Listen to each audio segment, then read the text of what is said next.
In the Dragon Ball multiverse, the gods of destruction are powerful deities who love to cause havoc. But who is the most powerful god of destruction? Akira Toriyama's Dragon Ball has been a pop culture sensation for more than 3 decades, and there's still no end in sight for the heroic adventures of Goku and company. Increasingly dangerous villains threaten the universe's safety, and Earth's courageous defenders continue to surpass their limits and tap into unprecedented reservoirs of power. Dragon Ball's humble heroes have traveled through outer space, across time, and even into alternate realities. There is a complex system of guardians who rule over different tiers of existence, and the gods of destruction have become prominent figures during Dragon Ball Super. Audiences have gotten to spend a lot of time with Universe 7's God of Destruction, but there's still healthy debate over who is the strongest God of destruction.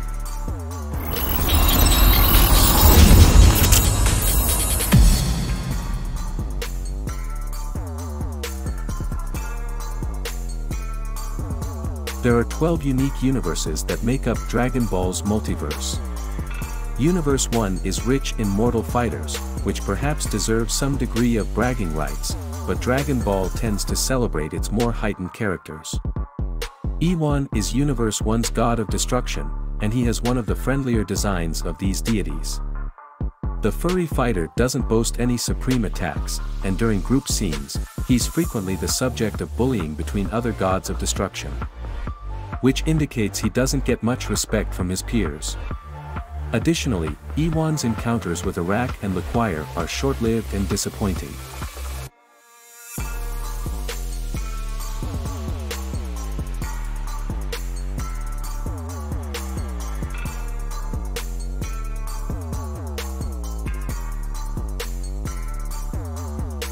ARAK comes across as more concerned over the protection of the planets within his dominion than an irresponsible tyrant. This indicates a level of passivity that's not present in most gods of destruction. When push comes to shove, ARAK can't hold his own against LIQUIIR, but he does last longer than E1 and prove that he's not the weakest god of destruction in Dragon Ball.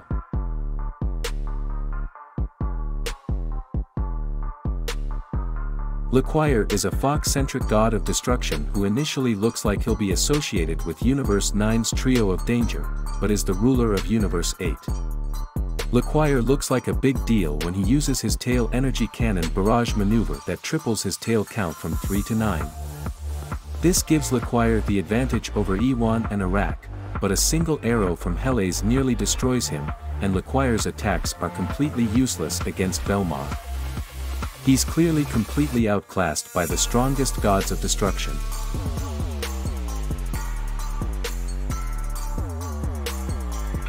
Most gods of destruction prioritize their raw power, but Universe 12 is more of a barren realm that's pushed its god of destruction, GIIN, to pursue other passions, like time travel. Time travel could turn GIIN into one of the most dangerous gods of destruction, but he appears to avoid confrontation. GIIN precludes himself from the god of destruction free-for-all, which could be because of fear or arrogance. However, the few skirmishes that he gets into, like when he faces Beerus, have him struggling to keep up.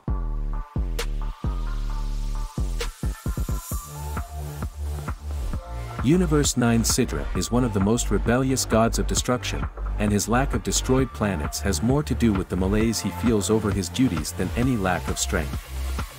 Sidra prefers to play by his own rules, making him feel like the gods of destruction's version of Frisia.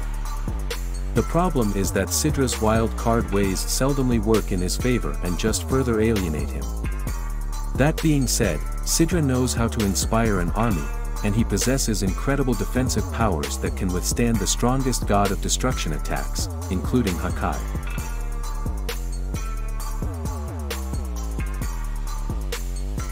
Dragon Ball Super's multiverse allows the franchise to get extremely creative with its character designs. The look of the many gods of destruction appears to dictate broader elements about their subjects. HELES, from Universe 2, draws inspiration from Egyptian mythology, and she's pointedly the only female god of destruction in the lot. HELES has incredible speed, strength, and an array of creative projectiles that go beyond the standard god of destruction techniques. HELES' beauty and corresponding vanity can occasionally cloud her otherwise sound fighting instincts, keeping her from being a more powerful god of destruction.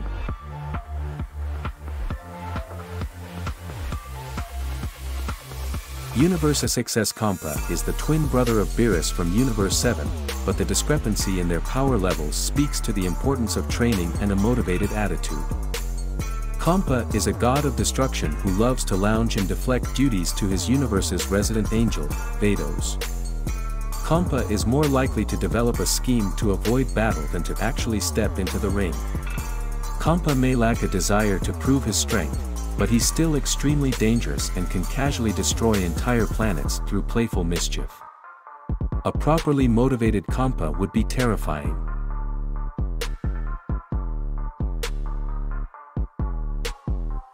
Dragon Ball's Universe 3 appears to be a realm that's particularly reliant upon robotic assistance.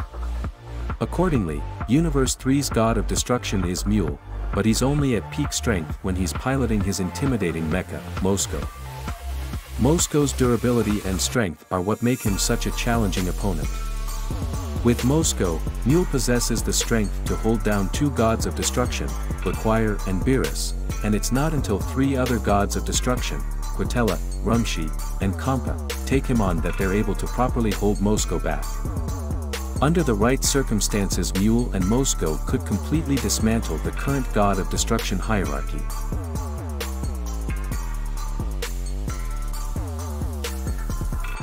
Universe 10's god of destruction, RUMSSHI, makes his mark through his distinct design.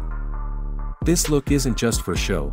RUMSSHI has gained an enviable reputation for his immense lung capacity. This may not seem crucial in battle, but it's the key behind RUMSSHI's battle roar maneuver, which releases intense energy that paralyzes the target. RUMSSHI proves that this tactic is just as effective on his fellow gods of destruction during their battle royale brawl. It's ultimately Beerus who steps up and ends RUMSSHI's rampage of destruction. However, it's not hard to imagine a scenario where RUMSSHI gains the advantage if he launches a surprise battle roar attack at Beerus.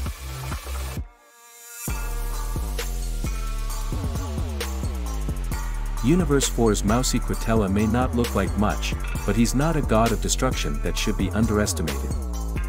CUDDLY's greatest vice, much like with Beerus and CHAMPA, is laziness and a tendency to view the rest of the multiverse as beneath him. CUDDLY has an uncanny ability to manipulate others to do his dirty work and reap the benefits. He's also no slouch when it comes to strength and speed. In Dragon Ball Super Xeno Expo, CUDDLY is the last god of destruction standing alongside Beerus, which demonstrates his resilience and battle cunning.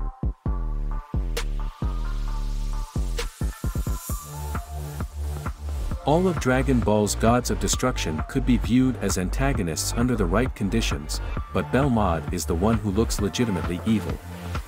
Belmod embraces the creepy clown aesthetic, and he has the skills to back up his intimidating look. Belmod's position as Universe 11's god of destruction is especially impressive since it's also the home of the Pride Troopers. GIIN and Top are among the Pride Troopers' finest and proper god of destruction candidates in their own rights.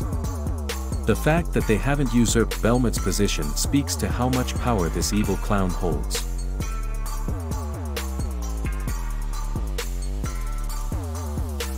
Lord Beerus is Dragon Ball Super's most popular god of destruction, and there's every indication to believe that he's also the strongest. Beerus enters Dragon Ball as a villain who hungers for a proper fight against a Super Saiyan god, but he's become one of the greatest celestial allies for Goku and company. Beerus won't hesitate to use Hakai to erase annoying individuals, and Goku's reckless ways during the Tournament of Power puts a target on his back. It's only a brief battle royale, but Beerus confidently defends himself against the rest of the multiverse's gods of destruction, which is no small feat.